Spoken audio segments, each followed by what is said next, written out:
Hello friends, आज हिंदी व्याकरण में हम लेकर आए हैं आपके लिए हिंदी व्याकरण में उपसर्ग। आज इस वीडियो में आपको बताया जाएगा उपसर्ग किसे कहते हैं, उपसर्ग की पहचान, कौन से उपसर्ग होते हैं और कौन से उपसर्ग लगाने से कौन सा नया शब्द बनता है, वह सब इस वीडियो में आपको बताया जाएगा।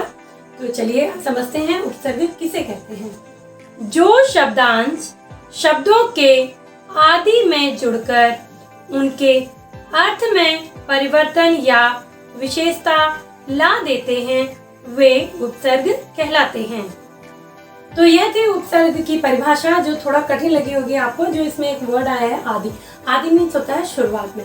आपको हमेशा ये ध्यान रखना है, उपसर्ग प्रत्यय ऐसी चीजें होते हैं जिसमें अक्सर बच्चे कंफ्यूज हो जाते हैं कि कौन सा उपसर्ग है और कौन सा प्रत्यय। हमेशा ध्यान रखिएगा, उपसर्ग आगे जुड़ता है और प्रत्यय हमेशा पीछे जुड़ता है। पीछे जुड़ने वाला प्रत्यय कहलाता है और आगे जुड़ने वाला उपसर्ग कहलाता है। और इसके साथ साथ एक चीज ये भी ध्यान देनी है, अगर उपसर्ग नहीं लगा होगा तो भी जिस वाक्य के आगे हमने शब्द के आगे हमने उपसर्ग लगाया है उसका हमको अर्थ मिलेगा। तो आइए पहले इनके भेद समझते हैं। उपसर्ग के कितने भेद होते हैं? उपसर्ग के 4 भेद माने गए हैं हिंदी व्याकरण में, जो इस प्रकार हैं। पहला संस्कृत उपसर्ग, दूसरा हिंदी उपसर्ग, तीसरा आगत उपसर्ग, चौथा उपसर्ग के समान प्रयुक्त किए जाने वाले संस्कृत अव्यय। तो यह तो थे आपके उपसर्ग के भेद, जो 4 तरह के होते हैं। अब यहाँ पे थोड़ा सा आप समझिए कि इतना परेशान या पजल होने की जरूरत नहीं है कि माय गॉड कैसे पहचानेंगे कौन सा उपसर्ग है, क्या है। ऐसा कुछ नहीं आता है क्वेश्चन, मतलब आपके क्वेश्चन पेपर में जब आप एग्जाम देते हैं या कोई भी टेस्ट देते हैं तो कौन सा हिंदी का उपसर्ग है, कौन सा संस्कृत का उपसर्ग है, ये बहुत हाई लेवल की चीजें होती हैं। ये नहीं आता है। सिंपल सा एक वर्ड आएगा, वर्ण आएगा, वर्ड आएगा, जो भी होगा उपसर्ग का एक शब्द आएगा और या कुछ आपको शब्द दे दिए जाएंगे जिनसे बोला जाएगा कि इनसे उपसर्ग का निर्माण करिए, या शब्द दिए होंगे, ये पूछा होगा कि इसमें कौन से उपसर्ग लगे हैं। ऐसा कभी आ जाता है जैसे कि कोई एक शब्द दे दिया जाएगा, इसके 5 उपसर्ग बनाइए, या 5 शब्द दे दिए जाएंगे, या 10, कितने भी हो सकते हैं। वो क्वेश्चन पे डिपेंड करता है कि कैसा प्रश्न है और इसमें क्या उपसर्ग है। तो या उपसर्ग को अलग कीजिए। तो आइए इसे थोड़ा थोड़ा चार्ट के माध्यम से जब हम समझेंगे तो बहुत आसानी से समझ में आ जाएगा। उपसर्ग बहुत ही सिंपल चीज है हिंदी व्याकरण में। उपसर्ग एक ऐसी चीज है जिसे एक बार समझने में, अगर आपने ध्यान से इस वीडियो को देखा तो आई एम श्योर आप बिल्कुल बहुत अच्छे से उपसर्ग को समझ सकते हैं। उपसर्ग कोई भी ऐसी बड़ी चीज नहीं है जिससे समझने में प्रॉब्लम हो। जहां भी प्रॉब्लम्स होती हैं हम आपको बताएंगे। तो आइए समझते हैं चार्ट के माध्यम से। तो आइए देखिए, आपने देख रहे होंगे कि मैंने कुछ शब्द लिखे हैं, उनसे उपसर्ग भी लिखे हैं, मूल शब्द लिखा है, नवीन शब्द। अब आपके ध्यान में आ रहा होगा कि ये मूल शब्द और नवीन शब्द क्या होता है।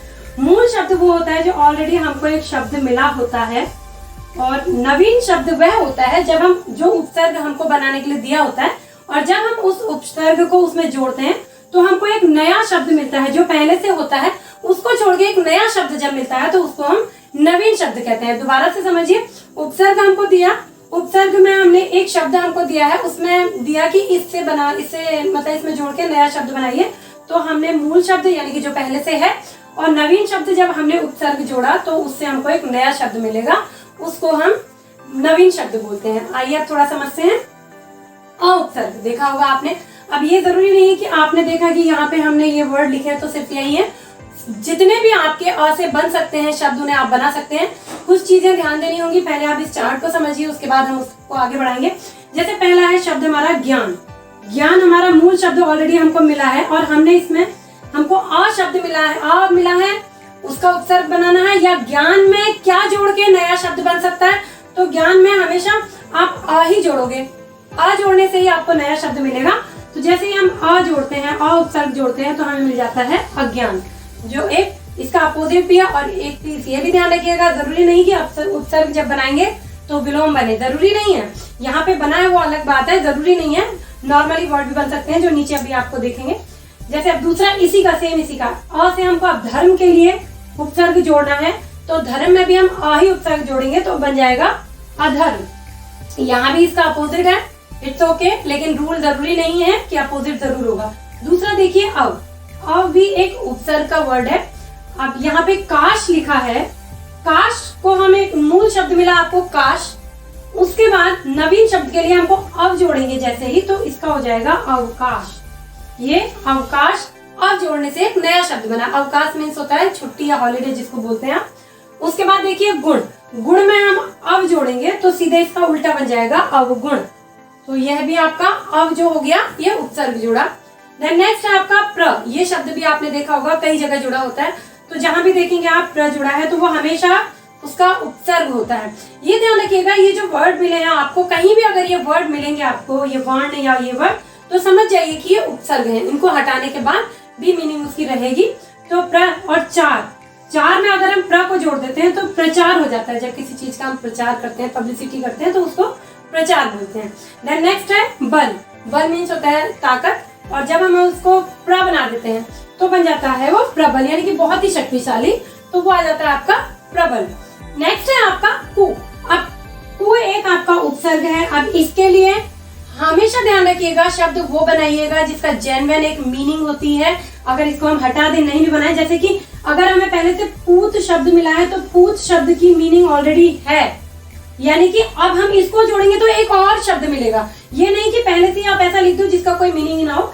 तो कु हमने पूत में जोड़ा तो कुपूत मिला, जो कहते हैं किसी लायक नहीं होते, औलाद या नालायक होती है, उसको कुपूत बोलते हैं, तो वो मिला। देन ऐसे नेक्स्ट है आपका कु। अब हम कर्म में देखिए, हमने जैसे कि धर्म में अ जोड़ा था, तो कर्म में क्या जोड़ेंगे, कु जोड़ेंगे, बन जाएगा कुकर्म। तो ये कुकर्म उपसर्ग कु जोड़ने से बन गया कुकर्म। अगला देखेंगे अप। अब हमको ऑलरेडी शब्द मिलेगा मान। अब इसमें हमको बताया जाएगा कि इसमें कोई उपसर्ग जोड़िए जिससे इसका एक नया शब्द मिले। तो हम मान में अप जोड़ेंगे, तो अप उपसर्ग जोड़ने से एक नया शब्द हमको मिल जाएगा अपमान। मान होता है किसी का सम्मान करना, अपमान हो जाता है उसी का उल्टा, उसकी बेइज्जती करना। तो ये मिल गया हमको।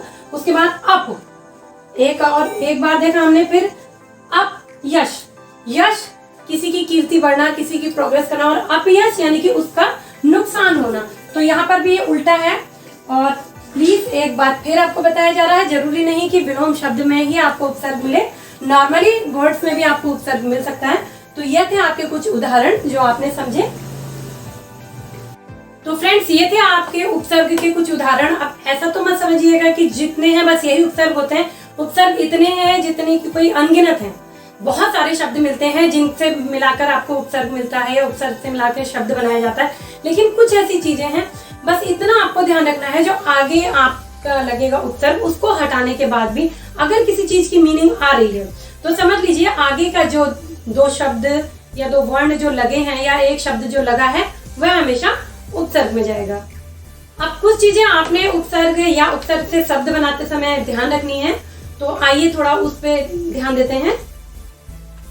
कई बार हमने देखा है बच्चों को ऐसा लगता है कि जैसे हमने दिया, आ से बोल दिया, आप उपसर्ग जोड़कर शब्द बनाइए, तो वो कुछ भी लिख देते हैं। जैसे हमने दिया आ, तो बच्चे क्या करते हैं, सीधे लिख देते हैं आ। काम दिया तो कुछ भी लिख देंगे, कामा, कुछ भी एनीथिंग एल्स। तो ये गलत है। ये गलत इसलिए है क्योंकि उपसर्ग का एक नियम होता है, जो उपसर्ग जुड़ा है। जैसे कि अगर आम हम इसको उपसर्ग का शब्द मानेंगे, तो हमने आ अगर यहाँ से हटा दिया तो माँ अपने आप में मीनिंगलेस है, इसकी कोई मतलब नहीं बनता है। तो हमेशा ध्यान रखिएगा, उपसर्ग वहीं पर जुड़ेगा जहां पर हम उपसर्ग को हटाने के बाद भी शब्द के कोई ना कोई अर्थ निकलता हो। अब जैसे एक वर्ड और देते हैं, हमने कहा आ का, चलो कुछ और बना लीजिए। तो बच्चे क्या करते हैं, आज। तो आज, चलिए मानते हैं इन्होंने बना दिया उपसर्ग से शब्द। अब आज में से हम आ को हटा देते हैं तो जा का कोई अर्थ नहीं रहता, ये एकदम निरर्थक हो जाता है। जब जा का कोई अर्थ ही नहीं है तो वो उपसर्ग में नहीं जाएगा। उपसर्ग बनाते समय प्लीज ध्यान रखिएगा, आप जब भी उपसर्ग को जोड़ के शब्द बनाते हैं, तो जैसे अगर बनाया, जैसे कि काम का उपसर्ग बनाना, शब्द बनाना है, तो हमने बनाया काम चोर। तो अगर हम यहाँ से काम को हटा देते हैं तो चोर शब्द की अपने आप में एक बहुत बड़ी मीनिंग होती है। तो इसको हम कह सकते हैं उपसर्ग वाला शब्द। अब आप देखिए कुछ उपसर्ग के जो हमको वर्ण या शब्द ऐसे मिलते हैं कि जिसकी मीनिंग अलग होती है। जैसे कि अगर हम ये देखें संयोग, तो आपके हिसाब से तो ये होना चाहिए ना, इसका उपसर्ग ये होना चाहिए। जिस हिसाब से इसमें बिंदी लगी है। तो योग का तो मीनिंग आ रहा है, हमने आपको बोला था हमेशा देख लीजिएगा कि आगे के एक या दो वर्ण को हटाकर अगर शब्द की मीनिंग आ रही है तो यानी कि वो उपसर्ग है। अब योग की मीनिंग तो हमको मिल गई, लेकिन सम तो कोई उपसर्ग नहीं होता है ना। तो यहाँ पर हमेशा ध्यान रखिएगा जब ऊपर बिंदी लगी होगी तो वो सम, आधा। हमने आपको अपनी वर्ण विच्छेद वाली वीडियो में बताया है, जिसने वर्ण विच्छेद की वीडियो नहीं देखी वो डिस्क्रिप्शन में जाके प्लीज देख सकते हैं। तो हमेशा हमने बताया है कि जो व्यंजन होते हैं वह अपने आप में आधे होते हैं। जब हमने यहाँ पे इस पे माँ में हलंत लगा दिया तो यह माँ ना होके ये ऊपर की बिंदी बन जाता है। ऐसे ही आपने कुछ और भी देखे होंगे वर्ड, जैसे कि ये है दुर्गम। अब हमको मिला है कि इसमें क्या उपसर्ग है। देखिए गम की मीनिंग हमें मिलती है, गम मीन्स दुख, इसकी मीनिंग हमको अर्थ मिलता है। अब दुर को ऐसे लिखेंगे तो ये तो उपसर्ग होता नहीं है, कहीं नहीं देखा। तो मैंने आपको जैसे इसमें बताया था यही रूल इसका भी चलेगा कि दु र नीचे हलंत, और नीचे हलंत लग गया तो यह हो गया आपका आधा, और दुर की आवाज आ रही है तो ये हो जाएगा दुर्गम। इस तरह से ध्यान रखिएगा जहाँ पे ये चीजें होती हैं, अंकी बिंदी या आधा रा, ऐसी चीजों में हमेशा इस तरह से उपसर्ग मिलेगा आपको और इस तरह से उपसर्ग का शब्द बनेगा। तो यह थी हमारी आज की उपसर्ग की वीडियो, जिसमें आपने सीखा उपसर्ग किसे कहते हैं, उसके भेद और उसको बनाने का तरीका। ध्यान रखने वाली बात सिर्फ इतनी है कि आप जब भी उपसर्ग बनाने के लिए, अगर शब्द बनाने के लिए आएंगे तो ध्यान रखिएगा कि जो भी आप शब्द बनाएंगे वो मीनिंगफुल होना चाहिए, सार्थक अर्थ निकलना चाहिए उसका।